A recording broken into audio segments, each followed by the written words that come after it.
Magdalena, ikaw ay sawing pala. Kailan kanila maiintindihan? Hello mga bay! Welcome to our channel, Ay Sombingay!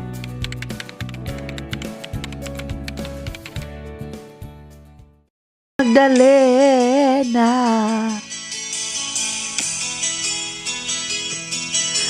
Magdalena, kaila ba ka ni Magdalena? Diha sa atong Biblia, diha sa atong pagtulunan sa simbahan. Kaning awit ni Ka Freddy Aguilar, no? Mauna akong auto Ka Freddy Aguilar kayo ha. Pero mga bay, perhaps mao kana ang perception sa mga tao kadaghanan kung kinsa dae si Maria Magdalena, no? Kun Mary Magdalene, mao kana ang nagsaulog karon sa kapistahan diha sa atong simbahan. Well, para sa mga kaigsuonan nato, mga bay, mga kaisambingay nga wala pa kayo kasinati kang Mary Magdalene, atong gamayng palawman kini pamalandong nato. Mangayo kita og lamdag gikan no sa ordo kung kinsa gayud siya. Atong basahon mga bay. Mary Magdalene in the first century, she was healed of possession. Nayawaan siya no diha sa usa ka demonyo. She was a disciple of Jesus and present at his crucifixion. Anaa siya present diha sa paglansang kang Kristo. In Mark, the first woman to witness to the risen Lord. Unang babae nga nakawitness diha sa pagkabanhaw ni Kristo. Unya gitawag siya Apostle of the Apostles, as written by Rabanus Maurus in 856. And she was mistakenly identified as the sinful woman. Nakasasangdag ko. And gingon nga nakakommit siya adultery. No? She was an adulterous woman. Daghang mga lalaki sa iyang kinabuhi. So mga bay, kung atong tanawon ang kinabuhi ni Mary Magdalene, no? Ibutang na lang natong usay sa kada kong makasasa.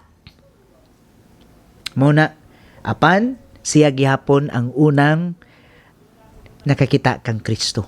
Gihatagan siya pribilehiyo ha.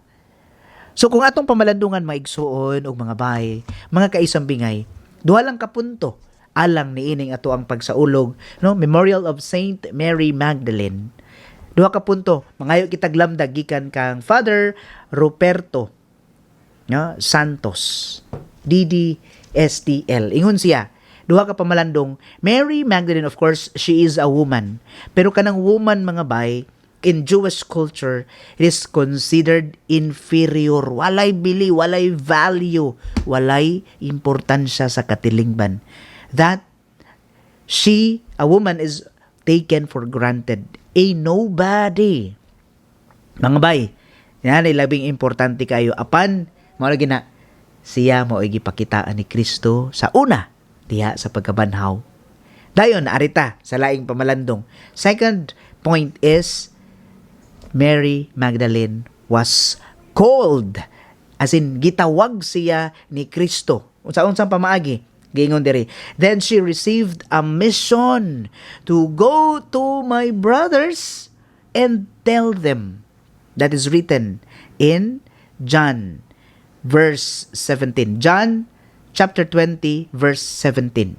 Nya ningon siya, when we have decided to be his followers, let us be sure that Jesus will send us to a mission. Nangabay. Let's say for example, tanaw ni mo sa imong kaugalingon, wa na kay bili, hugaw pa sa tanang hugaw, no? Pungod sa tanang mga makasasala, no? Matag adlaw makasala kita, makaingon kita, wala na tay value, wala na tay importance, wala na tay dignidad, hurot na. Pero mga bay, bisan pa man kung unsa kita kahugaw sa mata ni Kristo. Sa mata sa Dios Amahan, we are precious and that would remain forever. Anaa ang imong value tungod kay ikaw Kristohanon, tungod kay ikaw binunyagan. Meaning to say, we are considered as children of God. Mga bay, kanindot, one concrete example nga which is very useful para niining to concretize our example sa value nato diha kang Kristo. Say for example, 1,000 peso bill. Bag-o kayo, bag-o. Sinaw pa kaayo, wala magamit. Ang balor niini of course 1,000 peso. Apan kung ato kuning kumuton, ato kaning hugaw-hugawan ug ilabay nato dias kalapukan, nagkamuritsing na dias kanal. Kung makita ka na nimo ang maong kwarta, imo ba nang yamiran? Imo ba nang pasagdahan? Of course not. Because you can still see that value, that precious, that importance of that bill nga kana magamit gihapon. Naa gihapon ang yang balor. Mao na kuhaon na to hugasan ibuwad and still the value remains. Mao na mga bay, mao na ang value nato sa atong pagkakita diha kang Kristo, diha sa atong Dios Amahan. Mao na ikaw, basin baya karon, anaa ka sa kahimtang nga depressed na kayo ka. Daghan na kay kagihuna nga di na maayo. Na you're about to surrender yourself or unsa ba ka imong ginauna nga di maayo o nawad-an na ka og balor sa imong kaugalingon? No. Instead, think that Jesus is there for us. Every time, every day of our lives, naa siya mga bay.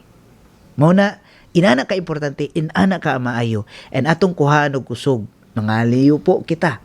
No lamdag diha si Saint Mary Magdalene. Nga atong kanta ni Ka Freddy Aguilar.